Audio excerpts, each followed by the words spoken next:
the same metrics when it comes to countries. And when Kenya's profile improved and we were ranked as a lower middle income country, we were therefore able to even access more loans. But the thing is, there are different types of loans. Now, the predominantly traditional loans that exist in the market, they have their own challenges, which maybe if we find time, we might discuss. And there was a need to diversify the sources of loans. So diversification of the sources of loans means we had to find different ways in which we can get loans, but still not at a higher burden to the people, but that can easily be accessible in a way in which maybe other sources are not able to avail to the government of Kenya. And that is how options like the sovereign debt, that is called the Eurobond. A Eurobond is a type of a sovereign debt. That is how that came about. And that is when I think even the one from 2014 that we accessed the first, if I'm not wrong, maybe Dr. Kamau, if he has that information, he'll give us from 2014.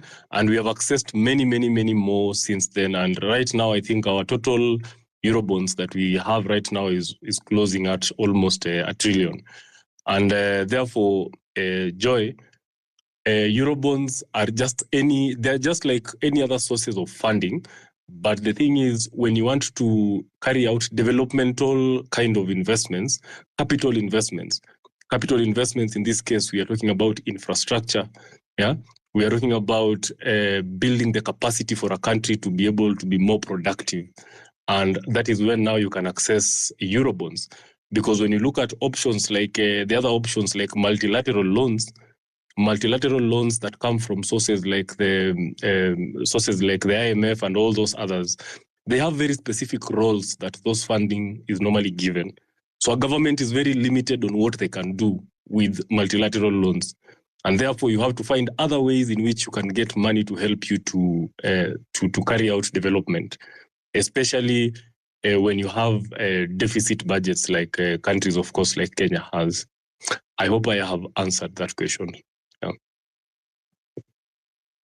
Yes, I believe you have.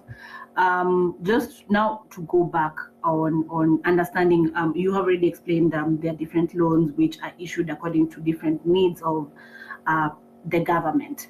So when we talk about the Eurobond, we've already heard of so many implications on our economy, and I believe my co-host Sewe will be able to. I'll take it back to him so that he can explain to us from the first issuance until now, just to give us an overview of the current figures that we are looking at, so we can be able to now understand how the current debt is affecting or has impacted our economy so far.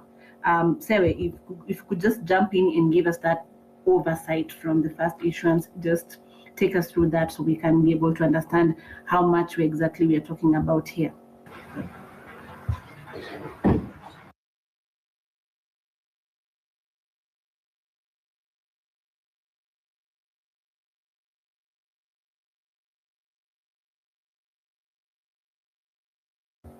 Sewe, I believe your mic is off.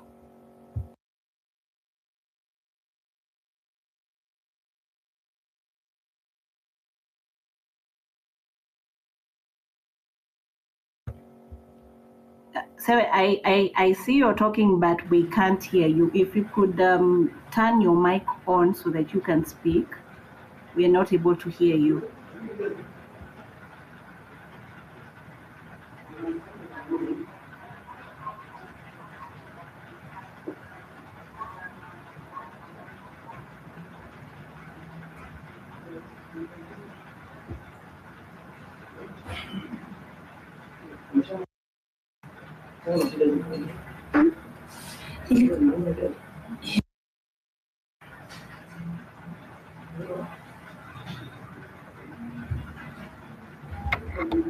Sorry about that. My co-host is having issues with his connection, so I'll invite him, since we are just not far from each other. I'll invite him to just come and speak through this platform.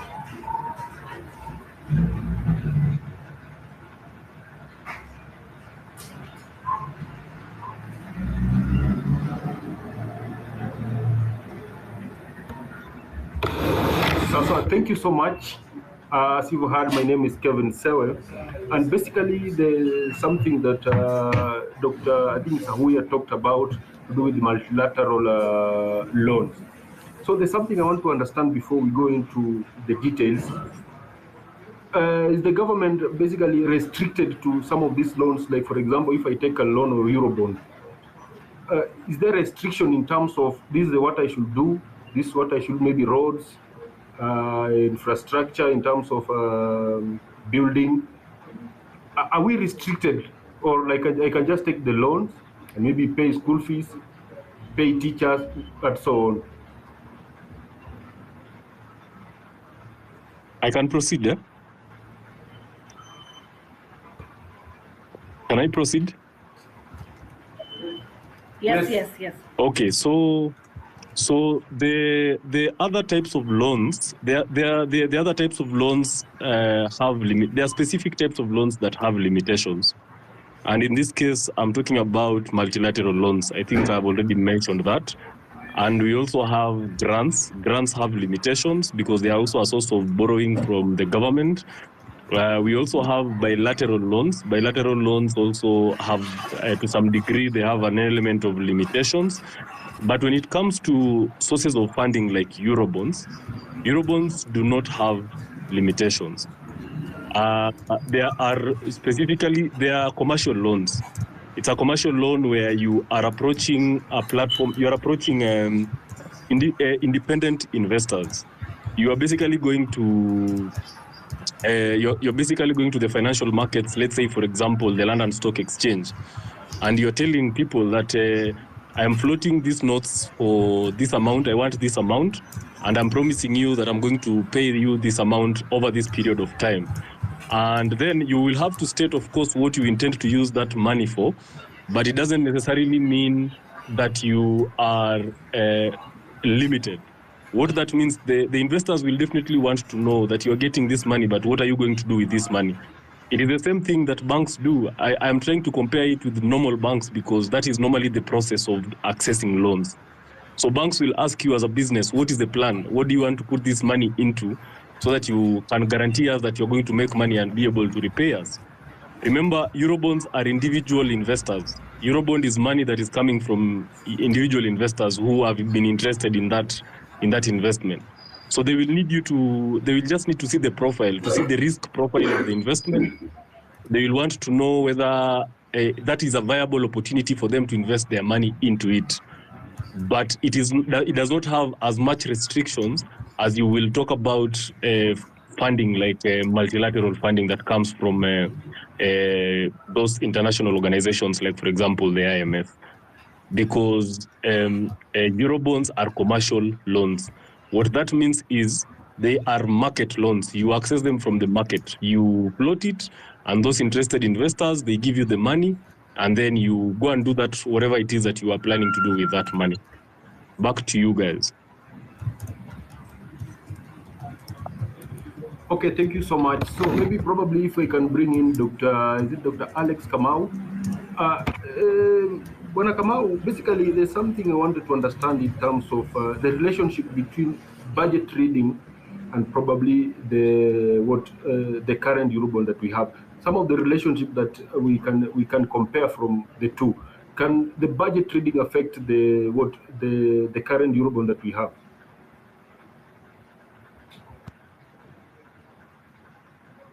Please come up again. You are saying whether the current budget reading can affect our loan portfolio. Yeah, yes, true. Okay. Yes, it will.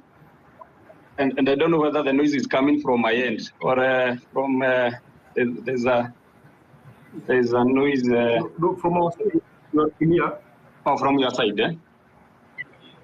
Yeah, we are clear. No, we are very clear. Okay. Go on. Yes, the budget making process has a significant impact on the loan portfolio because as we speak right now, the budget that is going to be read for the year 2024-2025 has been proposed as 3.9 trillion. Out of that 3.9 trillion, we plan to borrow half a trillion, that is 500 billion. Though the proposal is to borrow 500 billion, but we might end up borrowing more than that, because if I can just basically go through the budget, out of a 3.9 trillion budget, 1.2 trillion will go to debt servicing. So from 3.9 minus 1.2, we are left with about 2.7 trillion. About 0.4 trillion will go to county government. Then we are left with 2.3 trillion. That 2.3 trillion, if we less 1.6 trillion that will go to recurrent expenditure, we are only left with 0.7 trillion for development agenda. Remember, the Constitution of Kenya says that the borrowed money can only be used to fund development agenda, development budget. And this year, for the next year, 2024-2025, the budget for the development expenditure is 700 billion. And we have purposed, there's quite a lot of noise, Joy, so maybe from your side. Okay, I believe we are all muted. I cannot seem to hear where the noise is coming from. Okay. Let me just mute everybody so you can carry on. Okay, thank you very much. So basically, what happens? We are saying that we will spend 3.9 trillion in the forthcoming financial year. But this is dependent on the amount of revenue that the government will be able to collect from ordinary revenue, from A&I, that is appropriation in aid, the amount of fees that we pay when we are collecting passports, when we are paying university fees, when we are paying for hospital fees. So the government is planning to collect about 3.4 trillion. So that in essence, it will borrow another 500 billion so that it can be able to fund the budget of 3.9 trillion. So what happens in the event that the government is unable to collect this 3.4 trillion, it will result in more borrowing. So even if the proposed borrowing is to a tune of 500 billion, we are likely to borrow more than 1 trillion. And now that's the saddest part. And when we borrow more, we end up using the borrowed money to fund the recurrent expenditure. And the Constitution of Kenya is very clear that the borrowed amount of money should only be utilized for development budget alone. But that is usually not the case. And that's why I appreciate the kind of topic that you have come up with today, whether is Kenya Eurobond debt a looming crisis? My answer to that question would be yes. And it's not only the Eurobond, but generally the public debt that Kenya has reached unsustainable levels, because since they were in 8.7, but as we speak today, we have already crossed the mark of 11 trillion. So that means they have borrowed more than 3 trillion. So if we say for the last 2 years, we have borrowed more than 3 trillion, our GDP has not grown as much. By the time the current government was taking over, our GDP was about 14 trillion. As we speak today, it is around 15 trillion, estimated to be around 15 trillion. So at most, the GDP has grown by about 1 trillion. But when you compare it with the growth in debt, the debt has grown with more than 3 trillion. So I feel it's a crisis that is just about to burst at some point, because even what I've just mentioned about the growth in GDP, that's what we refer growth in nominal terms. But if we refer to the growth of GDP in real terms, where we factor in the inflation factor, you will see even that the GDP has stagnated, because from 14 trillion to 15 trillion, that is nominal. But the reason why we there's a difference between nominal GDP and real GDP, is that the real GDP is adjusted for inflation rate.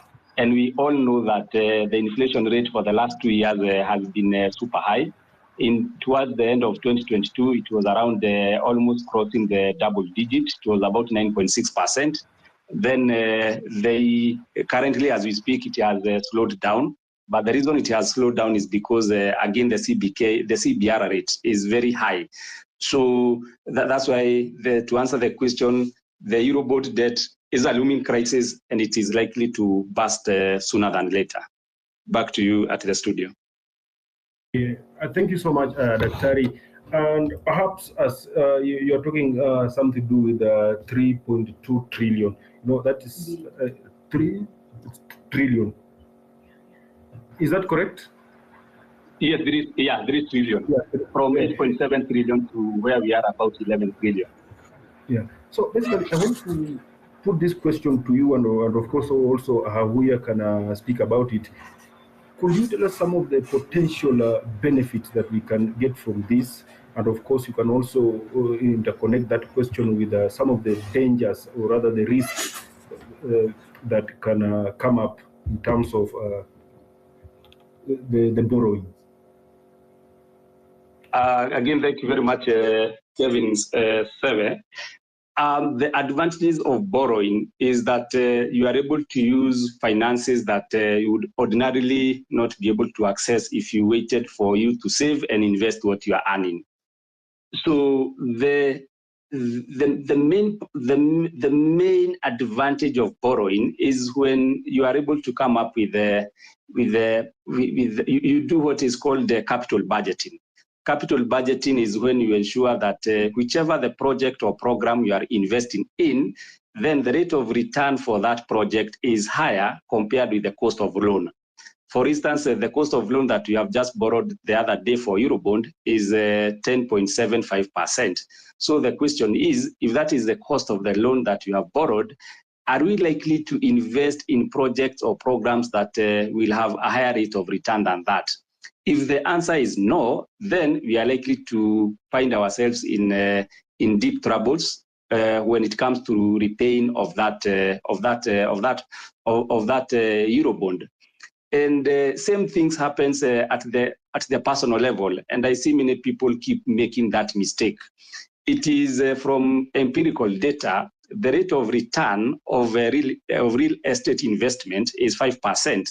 So, and many people, they go to the bank and borrow money at a cost of 20% per annum. So the real estate investment is giving you a rate of return of 5%, and you have borrowed money at a cost of 20% per annum.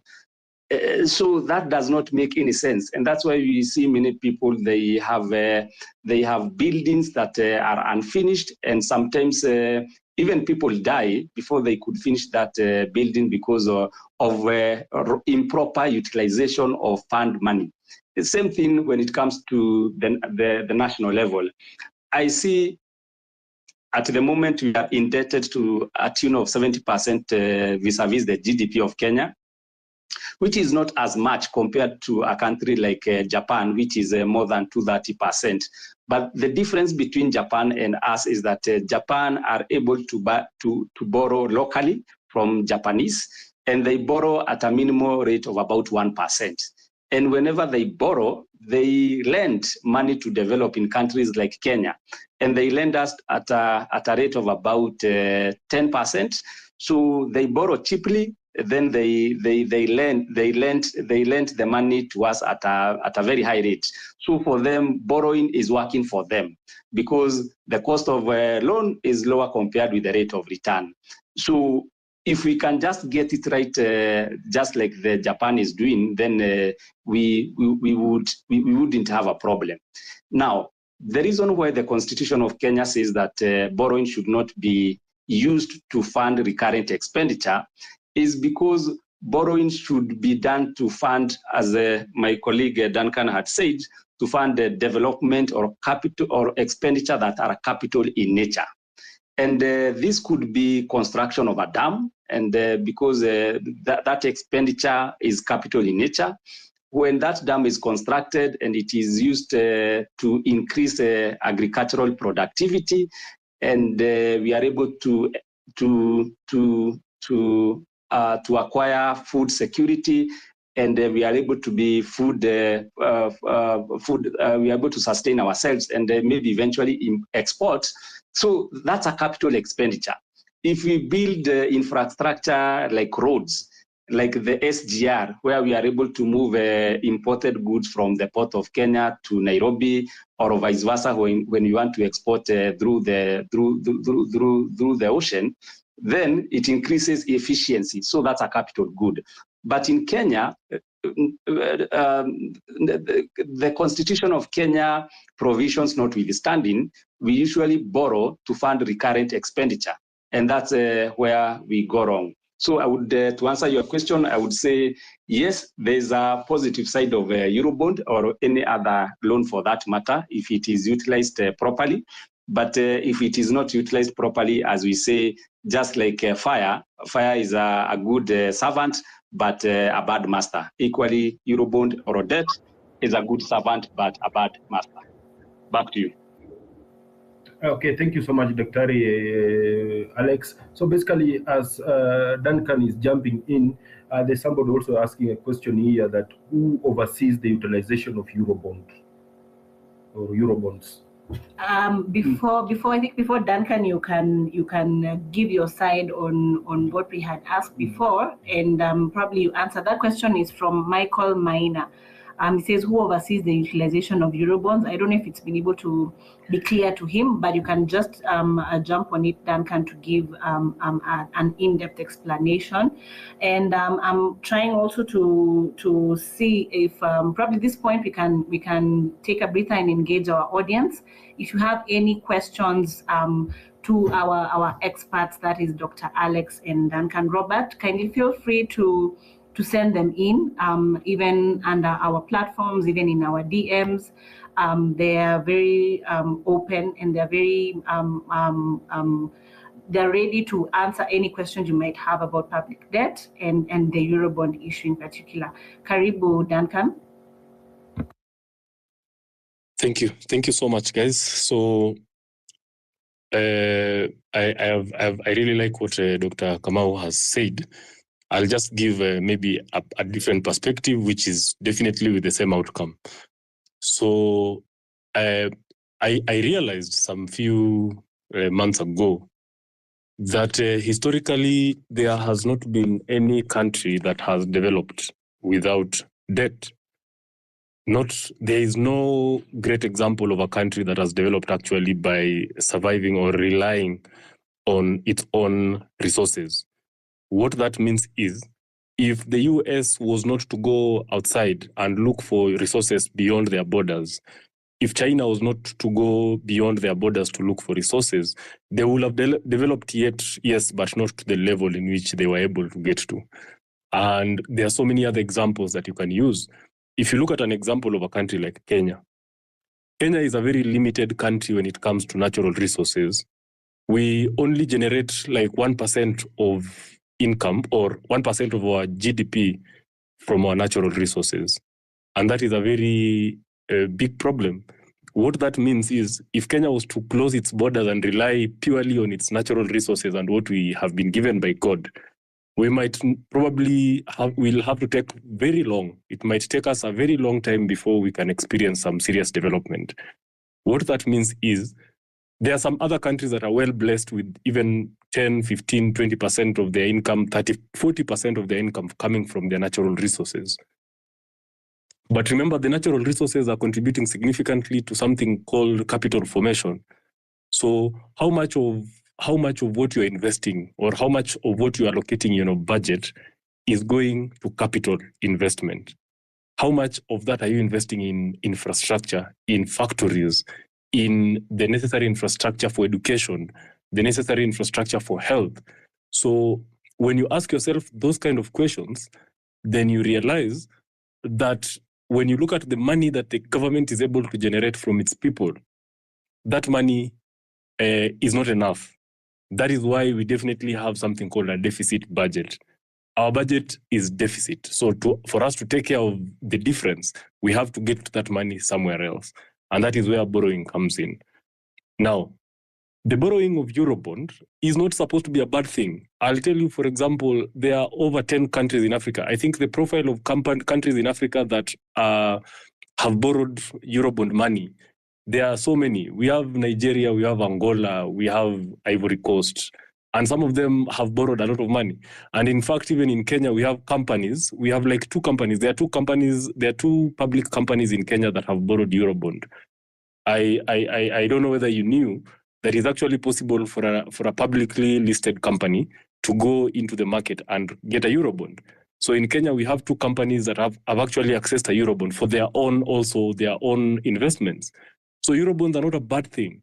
In fact, they are a diversified way of accessing funding. They are a way in which a country can actually access funding that normally they cannot access from other platforms. The advantage of Eurobonds is this, guys, that Eurobonds are easily accessible. You can quickly, it's money that is not complicated. There are not so many complications to access that money. So when a country wants financing, you go into the commercial spaces because they don't have any hidden agendas. Eurobonds don't have hidden agendas. Remember what I told you? They are independent investors. So the only thing they're interested in is commercial purposes. But when you look at financing that comes from places like the IMF and all that, there's a lot of strings attached to it. And even the process of getting that financing is a bit more complicated. So you'll find when a government is stretched and when a government is in dire need of financing, actually the easiest way to get funding is through commercial spaces. And that is where now the Eurobond comes in. But like Dr. Kamau has said, Kenya has misused that platform. Kenya has misused the Eurobond option. And I know why they did that. The government of Kenya, from the previous administration, even to the present administration, they realized that it is easier to access financing from outside than it is to correct some of the issues that they are facing locally. For you to maximize the outcome for example, for you to maximize a revenue locally, for you to get the optimal revenue from the local people, you have to really put in some very stringent measures. You have to fight corruption, which is a serious beast. Yeah, you have to put in very serious measures for you to deal with corruption and for you to deal with revenue collection and all that. And I'm sorry to say this, but we have presidents who have been scared. They've either been scared or they're just politically manipulating the system. So they're looking at it and they're asking themselves, should I fight the system? Should I try and fight corruption? Should I try and fight the revenue collection process so that I can maximize that and reduce the amount of debt that I have to go and borrow?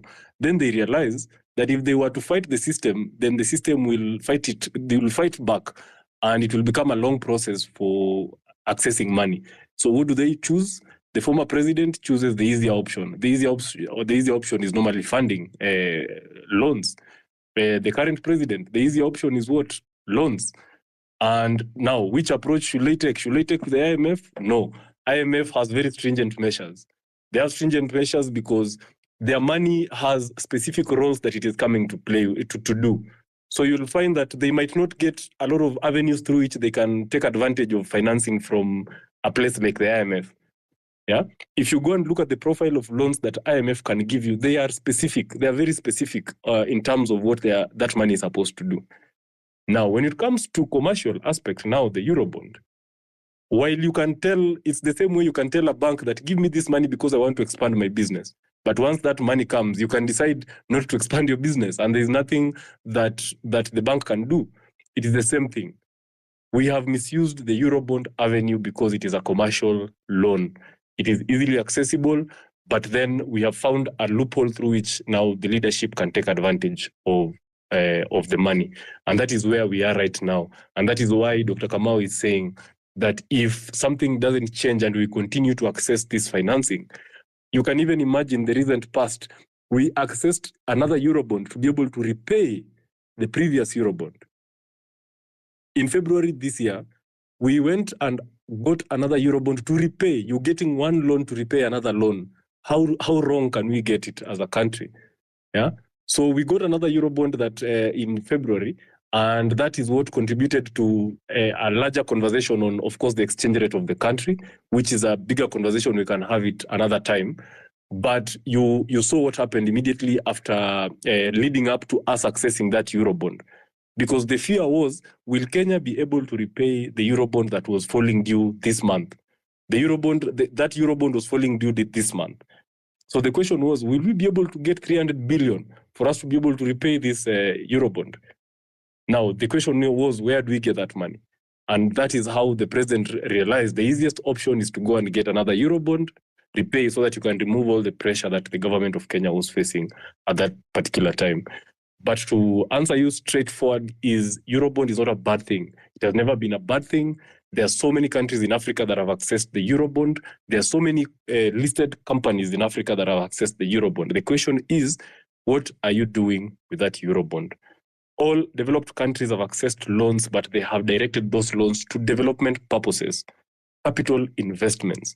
And those capital investments, I can give you a country like Singapore. In 1960, Kenya had a higher GDP than Singapore. Yeah. And the level of investment, of capital investment, investing in infrastructure, in all those kind of things, in 1960 for Singapore was around 17%. But as soon as Singapore changed that conversation and they pushed that investment to maybe over 20%, they redirected their investments to capital investments beyond 20%. Right now, Singapore's GDP is 630 times the size of the GDP of Kenya. And yet back then, Kenya had a higher GDP. So the question is, what has Kenya done over that period of time? In 1960, Kenya's investment in capital investments was around 13%. But we have just moved like 6 places. It is now, I think, 18 or 19% thereabout. So we are still sluggish in how much we want to invest in capital investments, even though we are going to access debt that we are saying we are investing in capital investments. So back to you guys in the studio. Yeah. So thank you so much, Bona Ahuya. Basically, as we wind up, there's something I wanted to understand from you. Maybe Alex can jump in, as well as you yourself, you can jump in. We understand that the government has buy back a 10-year Eurobond that was to mature in June this year. So basically, in a layman's language, what does that mean? And as you answer that, there's somebody here by the name Michael Maina is asking, so that I may have missed what something. The question is Kenya about to launch a new Eurobond, and how safe will it be to invest in it? So maybe you can pick up. Dr. Alex, you can start probably. Yes, thank you for that question. And I would want to also answer Michael Maina. There's a question he had asked about who oversees the utilization of Eurobond.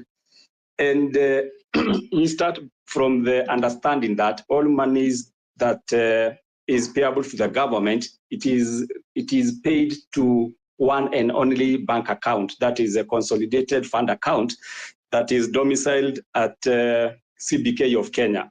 So the only person who has the right to withdraw money from that account is a representative from Treasury, that is the PS Treasury, and also the COB, Controller of Budget.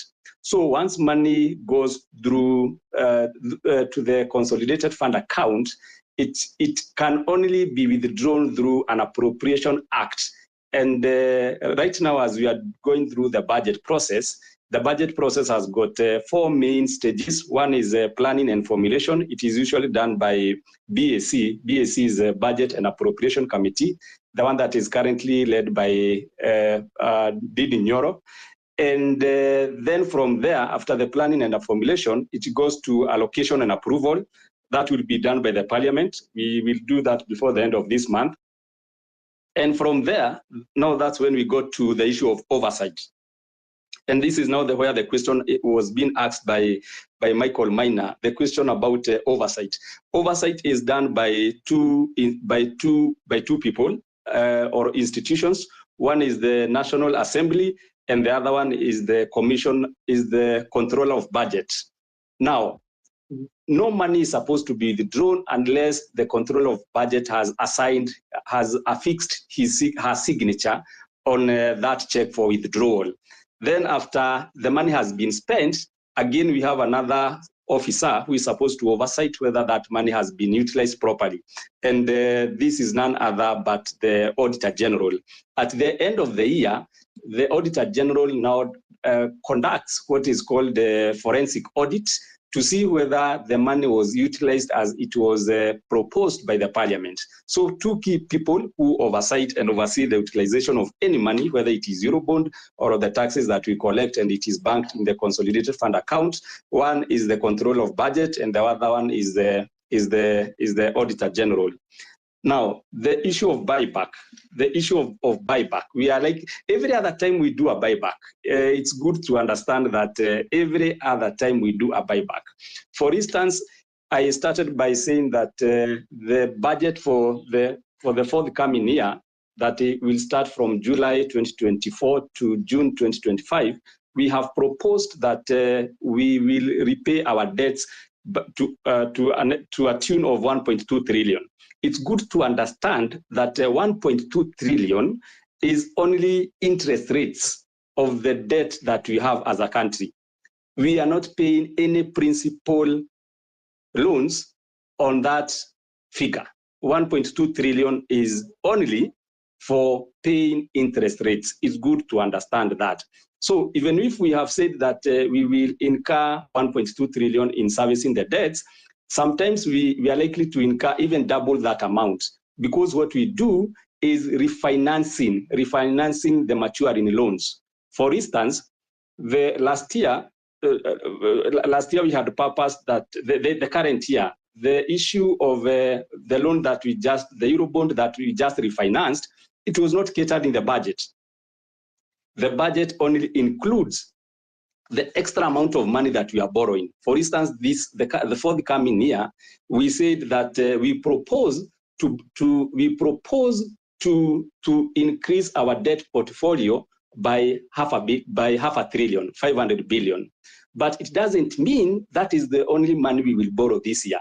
Actually, the amount that the forthcoming year, actually that half a trillion, we could borrow within a month or 2 months. When we issue treasury bonds, we have that half a trillion. But in the year, we will borrow more than 2 trillion. The other 1.5 trillion will be to renew or to refinance the maturing debt. So there's no time we are likely to clear this debt, because we are only servicing it. The 1.2 trillion that has been budgeted is only for service. And on top of that, we increase the principal debt by half a trillion. So we should not be surprised that this year we had a buyback of the 1.5 billion USD Eurobond. We do that on a day-to-day basis.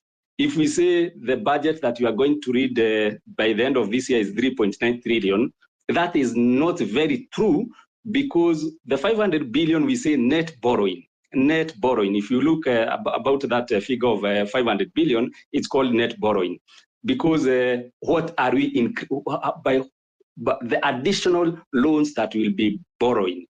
Because that year probably a loan of 2 trillion will be maturing. What will we do? We will issue more loans to repay that loan.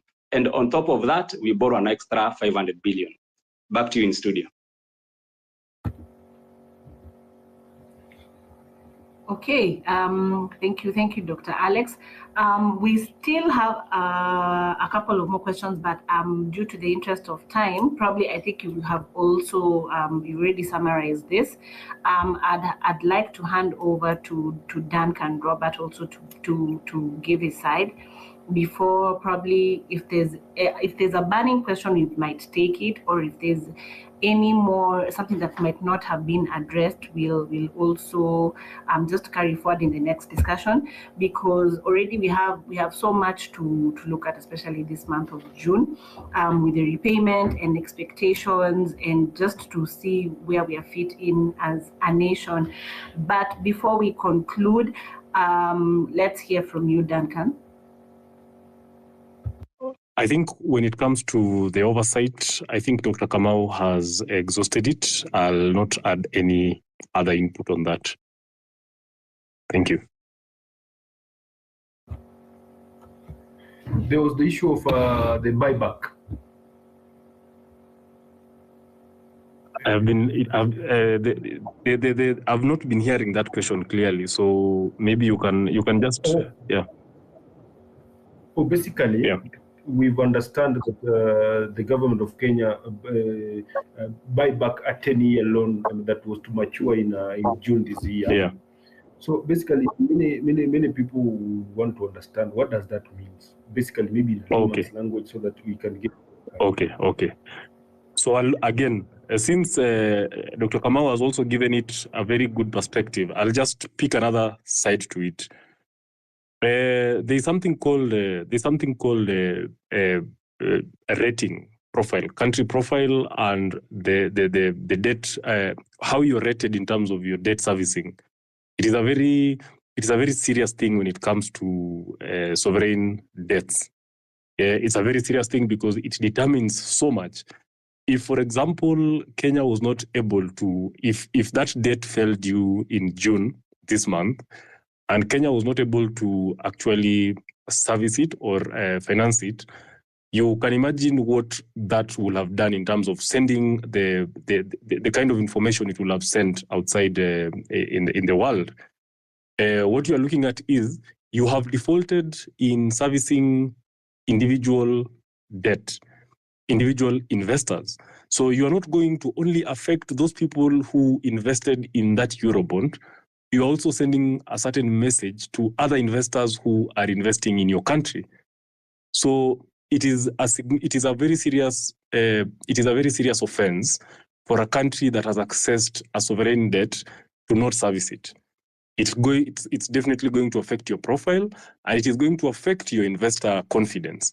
If you look at that same month, there's a lot that happened in the month of February and March this year. There was a conversation that was happening around, and people were saying that there is a significant migration of investors out of Kenya into Tanzania. I don't know whether you guys had that conversation. And it got me thinking, it got me thinking, why are these people moving out of Kenya and they are moving into Tanzania?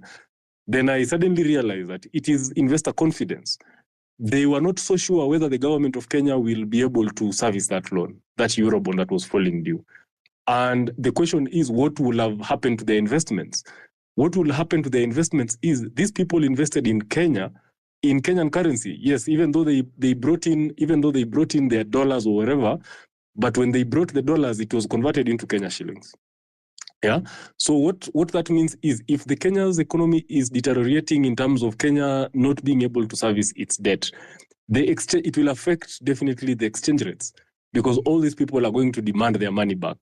But the sudden demand of their money back, and the government of Kenya does not have sufficient foreign currencies to be able to settle some of those demands, then it means it will have caused a crisis. Yeah. So some of these people decided, let me take my money into another country that's just closer within the East African region. And Tanzania presented the best, because Tanzania is very stable economically and also politically. So they were just moving there to look and see what is going to happen. Is Kenya's government going to find a way of settling this debt? And if they find a solution, maybe we will come back. Yeah, that is what happened. That is the kind of impact that defaulting in payment of servicing some of these debts, that is what happens. And also to just give you another different perspective. We have a lot of people that have invested in Nairobi Securities Exchange. Nairobi Securities Exchange is, I think it's the fourth largest exchange, the most active exchange in the continent of Africa, only behind South Africa, Nigeria, and I think Casablanca. Yeah.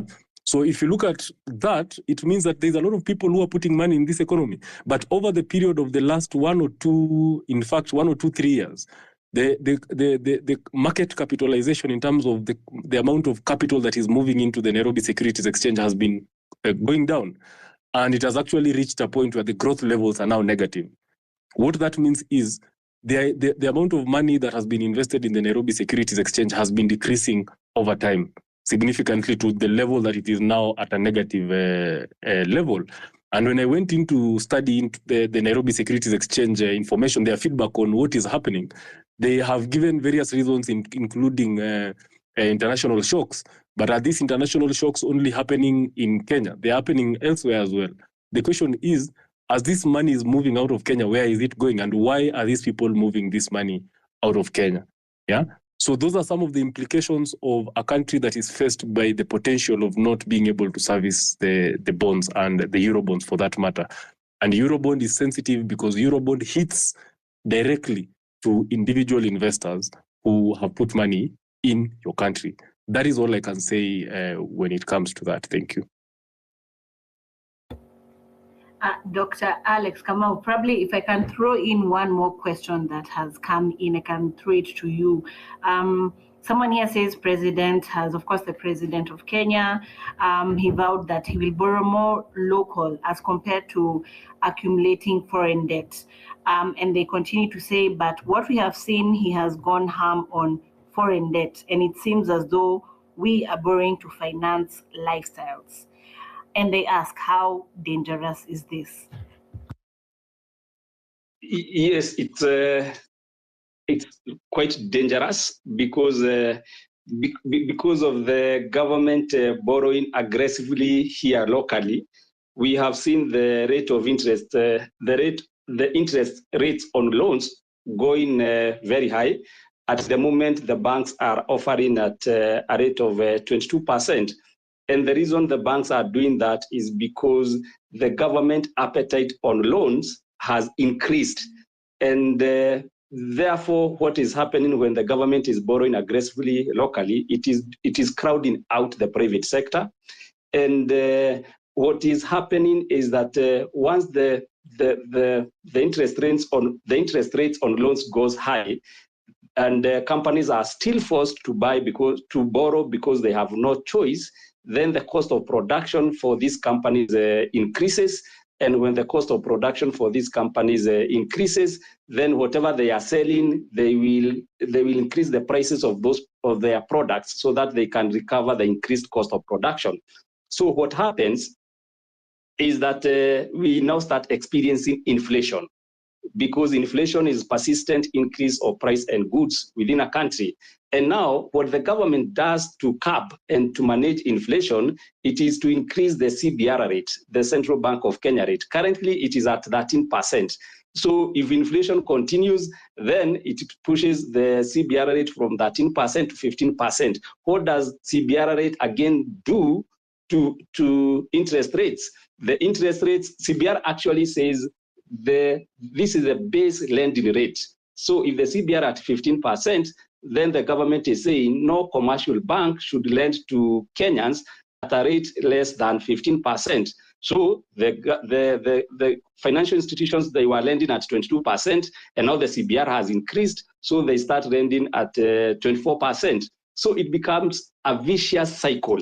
And it is the main reason why we went for Eurobond from the word go, so that we can ease pressure from the domestic economy. We bring in external financing, and therefore not to crowd out the private sector, but the intended implications and the intended outcomes for the Eurobond did not happen. Because as we are aware, at some point, the then Auditor General, that is Edward Ouko, went to US to investigate whether the proceeds of the maiden Eurobond that was given to Kenya, whether those proceeds actually hit the consolidated fund account of Kenya.